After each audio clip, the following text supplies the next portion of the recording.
Good evening and welcome to another episode of the Tide F1 pod. I would say that we're back and better than ever, but Amar is off having a baby. Congratulations. That does mean that you're left just with me.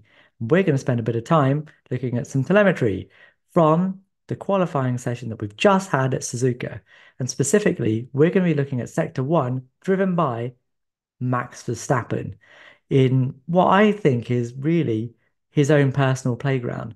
Now, the Red Bulls were run a little bit closer than usual, specifically by the McLarens, even the Ferraris, and even the Mercs through Sector One this year.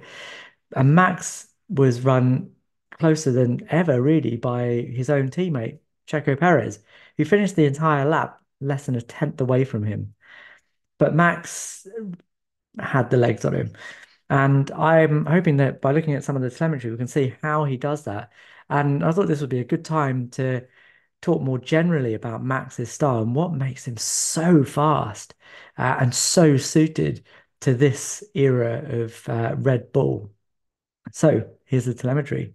So as usual, we have our traces. We've got the speed trace at the top, the delta underneath, the throttle percentage, 100% being right at the top of that graph, 0% being at the bottom, and the brakes either being on or off. And along the x-axis, the horizontal axis, we have the distance along the track. Sector 1 at Suzuka takes in the start-finish straight. It goes through the S's and ends up just before turn 8, which is Degner 1 to you and me. And here in blue, we have Max Verstappen's lap, and in white, we have Sergio Perez's lap. And I've highlighted a couple of corners here, turn 1 and turn 2, and turn 6 towards the end of the sector. And the first thing that I really want to look at is the start finish straight. And we can see here that Max, the quicker of the two delta lines, the horizontal straight line in the delta, starts off much, much quicker than Sergio Perez does down that start finish straight. And that I think is a lot to do with how aggressively Max comes out of the chicane on his warm-up lap. So he's an absolute bullet down the start finish straight. But, and this is really important, going into turn 1 and 2, that delta is reversed. And Checo is actually the quicker driver coming out of turn 2 into the short straight before they hit turn 3 in the beginning of the S's.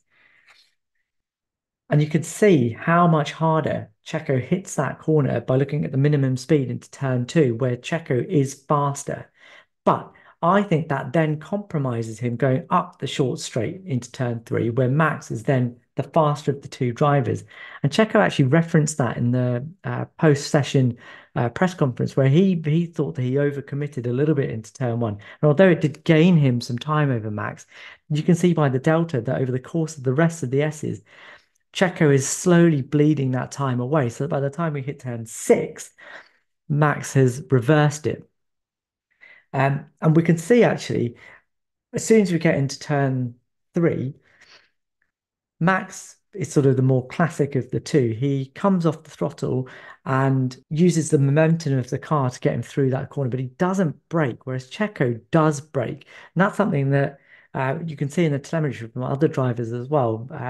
Specifically, I saw that with the two Mercedes drivers, both having to brake. And I think that's because Checo still isn't quite comfortable with the rear of that Red Bull. And as they go through the rest of the S's, Max is able to maintain a higher minimum speed, as you can see on the speed trace, but you can see that he does that by maintaining a higher throttle throughout the entire section. He maintains a higher RPM. He's using more of his power unit, more power from his engine to be able to go faster through the S's. And you can see that delta slowly, as I said, erodes along the whole of that S's. And then we get to turn 6, and then he absolutely destroys Checo Perez. Here, he comes off the throttle and hits the brake earlier than Checo does, but he picks up the throttle much earlier into turn 7 as well. Now, I think what he's doing here is a classic trail brake. So I think he breaks into that corner and he bleeds the brake off gently and then bleeds the throttle on into turn seven. And he uses that to balance the car through that little segment in a way that Checo isn't really doing.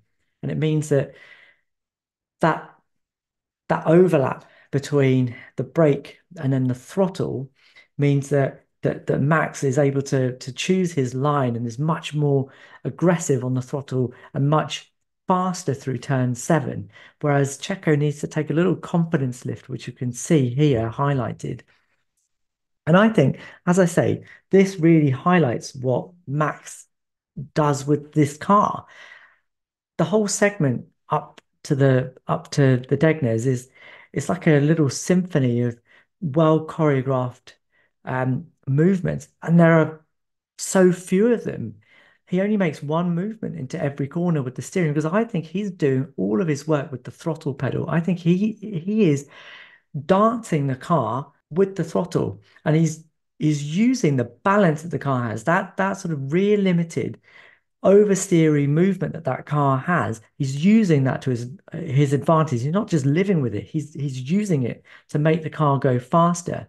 So I think his early braking and his smaller steering input actually means that he's using the throttle to float the car into the corners. And that I think has two major advantages. The first is that using less steering means that he's taking less energy out of the front tires, which are then there for him to use across the rest of the lap. So it means that towards the end of the lap, he's got more tire left to bite into the corners.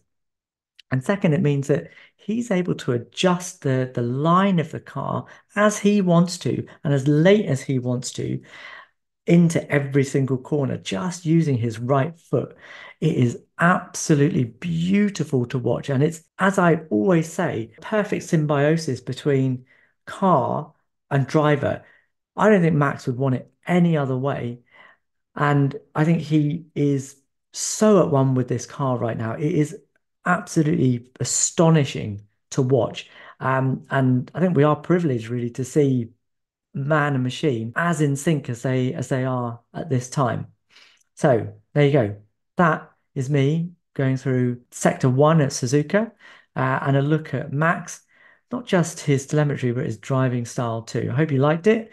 If you did, please like and subscribe, leave a comment. We read all of them. We reply to as many as we can. Hopefully, I'll see you guys again after the race with a couple of new friends. Um, and we'll see how everything played out. See you in the next one.